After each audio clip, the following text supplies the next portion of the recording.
So today I'm going to be talking to you all about humor in advertising's history, development, trends, our difficult topics, challenges in our ethics, and our two theories that I believe humor in history has had. So humor in advertising is traditionally very simple and very clean.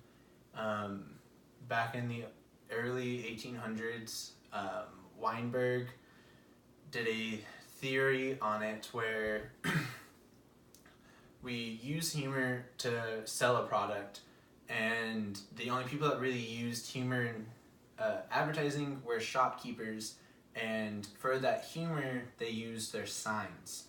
So a shopkeeper will use the sign of their choice. They would create it and kind of market it towards their audience. And so we didn't really see humor in our newspapers or really anywhere, newspapers, magazines, until shortly after the colonial times, because the colonists did not really care for humor.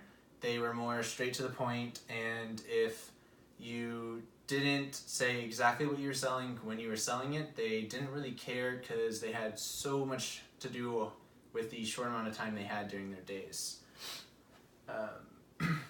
So humor has developed throughout time, starting from the very clean classic humor of just doing a solo print ad of like cutting off Benjamin Franklin's nose and pretty much saying like he has no nose, so that means he doesn't know what he's doing, to what we have today where it's more violent and sexualized. Our humor today really just kind of forces our society values on other people. And so a trend right now is specialized humor based off of gender and race. So Aaron did a study on gender stereotypes within humor and found that females are more of a traditional humor, and so it's more of the clean, non-sexualized types of humor, and guys are more into the violent and highly sexualized, over-sexualized actually, type of humor.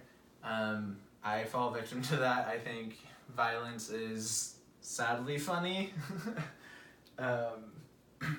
And so that is a challenge that as a marketer you kind of have to think about what your target audience is. And so a good example of that is Mike's Hard Lemonade. In the early to mid 2000s, they did run their television ad of the hardworking male enjoying a nice, cold, refreshing Mike's Hard Lemonade at the end of a hard day. And so how they did their ad was they kind of had a clip of a hardworking middle-class male, preferably a construction worker or a carpenter or someone that worked with tools, and them getting injured on the job and having to go to the hospital, and they are in so much pain and everything, and as soon as they get done with the hospital, if they go home, they have a nice cold iced Mike's Hard Lemonade, and everything's better. There's no more pain, their life is great, and they don't really care anymore that they're injured. And the ratings did wonderful for the target audience of early 20s to late 20s, early 30s. Only in males. Females and every other age group, the ratings were horrible. They were actually some of the lowest ratings that a ad has received from a majority of the populace. So that raises the question in ethics of, are we demeaning our cultural values by using this type of humor?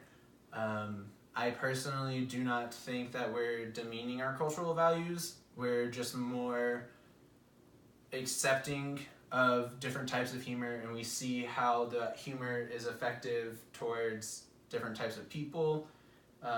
Another one is it's deceptive. So within that ad, you see this guy in so much pain, and as soon as he takes a sip of his Mike's Hard Lemonade, he's feeling better and is doing a better job at life. And so moving on with deceptiveness is the child ethics. So when we market towards a child, we make sure that the product looks fun and exciting. Not always is the case that it's a fun, exciting, funny type of toy or product. And children, according to Barron in our textbook of Introduction to Mass Communications, he says that children under the age of 8 are not able to comprehend the logistics or determine the truth between what is a lie and what is the truth. And that's like really where we are questioning in our ethics is do we continue to allow corporations to use that funny humor to target children, or should we go with how Canada is and ban child advertisements altogether? Because they have found that children are not capable of comprehending that information. So that's just some ethical problems we face with humor and advertising.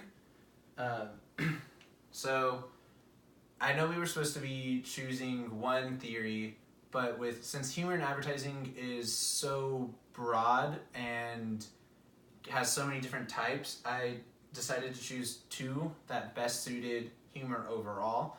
I chose attitude change theory, which is how humor changes or shapes or forms our attitudes over time, and it really just how the humor we grew up with is what's responsible for shaping us in our future of how we view humor and how we appreciate it. And then the dependency theory. So the dependency theory is how we use humor to cover up the kind of hardships that we are using in our day-to-day lives. So the other problem with dependency theory is so during times of crisis or chaos, we use humor to really just kind of reshape what's going on around us. And I think it ties perfectly with attitude change theory because we use it to change how we are viewing the outside world. So within this video, we discussed humor in advertising's history, the ethical problems, the challenges within it, within gender stereotypes, and how genders actually view our humor. And then we also talked about the two theories that I believe best represent humor in advertising. Thank you for watching.